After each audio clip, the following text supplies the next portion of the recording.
Good. Well, I'd like to get started now, and I'd like to welcome everybody to ICSID and to the event tonight. We are very lucky to preview this new book, which is the International Arbitration Rulebook, and it's very interesting because it does a comparative analysis of 9 of the world's leading sets of arbitral rules through arbitral institutions. And it's really a fascinating read to just see how different institutions deal with things and whether they deal with them differently or the same. And I can say certainly for us at ICSID, it's been especially interesting because we've been in the process of a very large rule amendment. So this is very timely for us, as well as I think many people in the audience who are working in this field.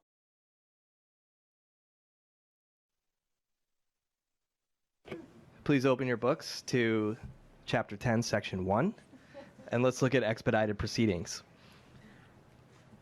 There is a PowerPoint up on the screen to help us kind of work through. We're going to look at the design of expedited procedures and think about the current proposal to amend ICSID's rules in this regard.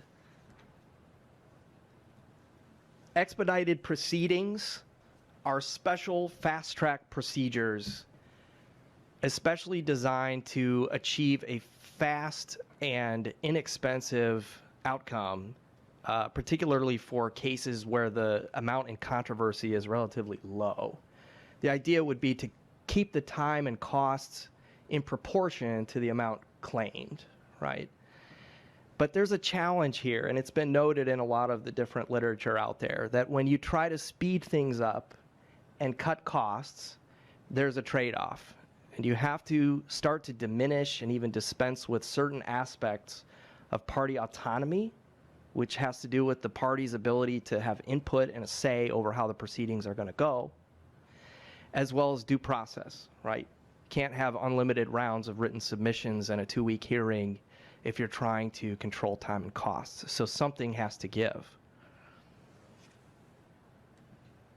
The rule book takes a comparative analysis of 9 different regimes, 6 of which now offer expedited proceedings. And so we can look at the different approaches taken by these regimes and sort of situate the ICSID proposal in that context as a way of evaluating it. Some key issues, and if I don't get through all of these, you know, at least we'll see some of these. But with respect to party autonomy and setting up the proceedings, you have rules about opting in or opting out of the procedures, the number of arbitrators, 1 or 3, and whether or not to have a procedural conference. And with respect to due process, once the proceedings, the main proceedings are underway, there are rules about how to possibly limit written submissions, maybe even cut the hearing, and whether or not the tribunal must give reasons for its decision, all of which take time. So in the area of party autonomy, let's talk about opt-in or opt-out. So most of the regimes take an opt-out approach. That means the expedited proceedings, those rules, will apply automatically to any dispute where the amount in controversy falls below a certain threshold. Right? And it'll be up to both parties to agree to opt out of those proceedings, right? So it's an automatic application based on a low amount in controversy.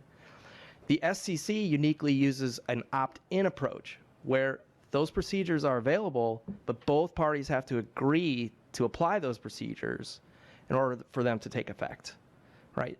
You can see that the opt-out approach is a little bit more interested in efficiency, because you're automatically going to have more expedited proceedings. Where the opt-in approach is giving a nod to party autonomy by letting the parties choose to apply that regime. Now, where does ICSID's proposal fall? Rule 74 in the proposal would create an opt-in regime. Slight preference there, possibly for party autonomy. Now, for those regimes that set an amount in controversy to trigger the application of expedited procedures, there's kind of a wide variation. At the Hong Kong International Arbitration Center, every arbitration where the aggregate amount of claims falls below 3 million, about 3 million US, have automatic expedited procedures.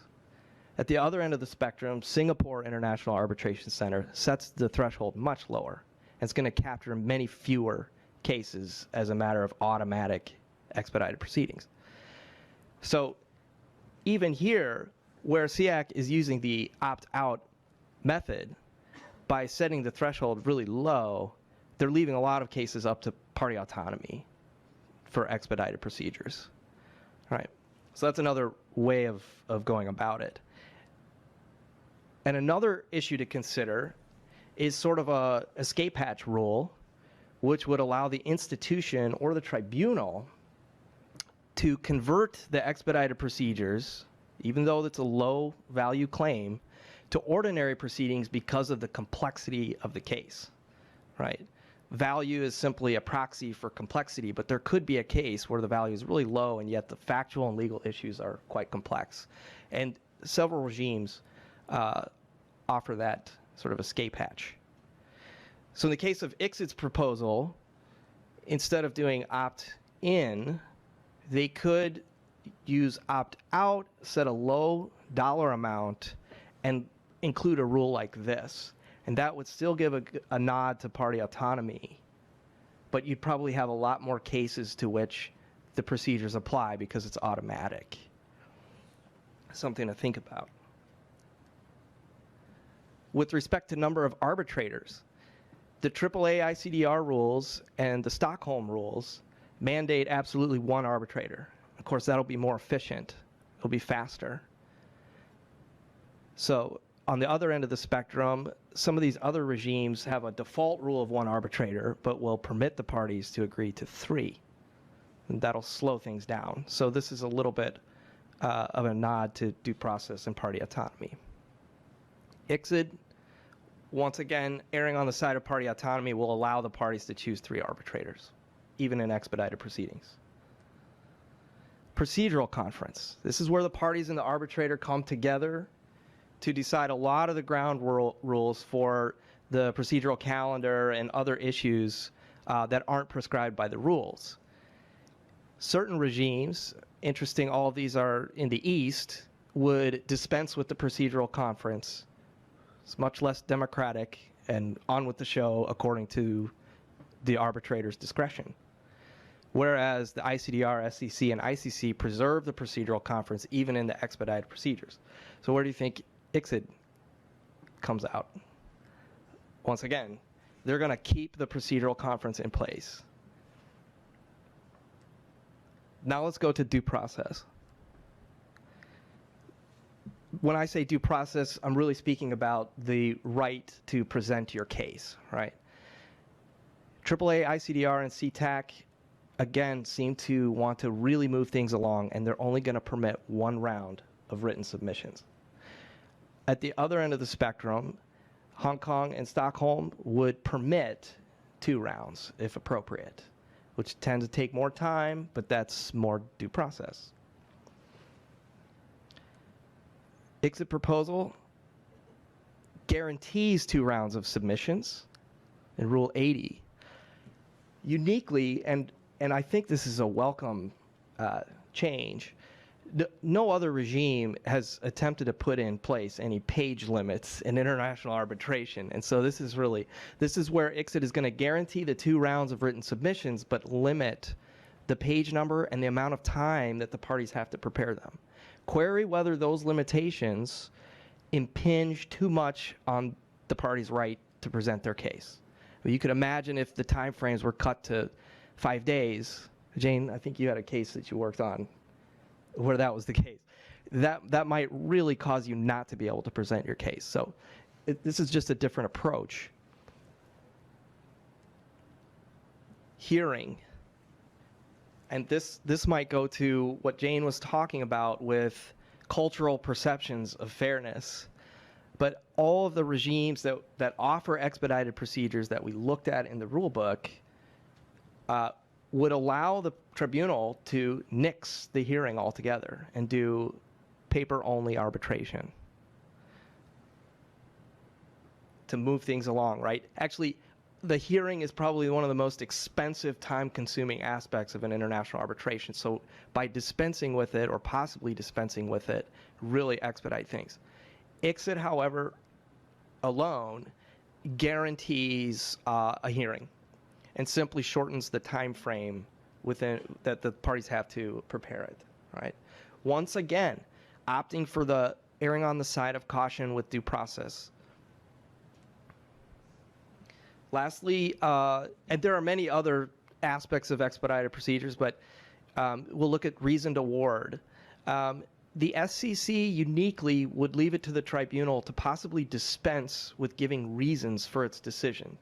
And that would save time and money in preparing the award, since it would potentially just be the tribunal's decision on the merits without explanation.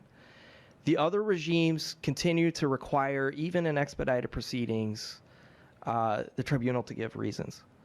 And interestingly, the ICDR once again kind of comes in first place in the race by the shortest time for the tribunal to prepare the award at 30 days. Hong Kong and Singapore rules would call for summary reasons as a way of expediting things. ICSID doesn't provide a special rule on this in the expedited procedures. It just goes to the ordinary rule, which is number 58, 120 days for the tribunal to prepare the award. Query whether, maybe that's too long, it could maybe be cut. But once again, just erring on the side of caution with respect to due process. And, what we're seeing in this trend might be reflective of what Alex was talking about, that there are special considerations in investor-state arbitration where the approach does have to be more cautious. And even in an expedited procedure, certain things just can't be given up, right? Now, ICSID does try to save some time by cutting possibly extraneous procedures like tribunal-appointed experts and site visits. Although these other rules, interestingly or ironically, actually are designed to save time in ordinary proceedings. You could bounce a claim out for manifest lack of legal merit. You could bifurcate the proceedings and decide there's no jurisdiction and it's over and done with. And you can consolidate proceedings to sort of save time across multiple arbitrations. But all these are dispensed with in ICSID's proposal for expedited procedures. So we come back to the original challenge of how to balance party autonomy or due process on the one hand and efficiency in terms of time and cost on the other. And maybe the process that is due is different in each case, and maybe the process that's due in an investor-state case is higher than in a commercial case. But we see a definite trend in ICSID's proposal vis-a-vis all the other regimes, and yet there are places where perhaps ICSID could take a different approach, or borrow ideas from the other regimes, and tweak their final proposal before it's implemented. So hopefully that's a useful application of the rulebook and helpful to ICSID. And with that, take some questions. That's great.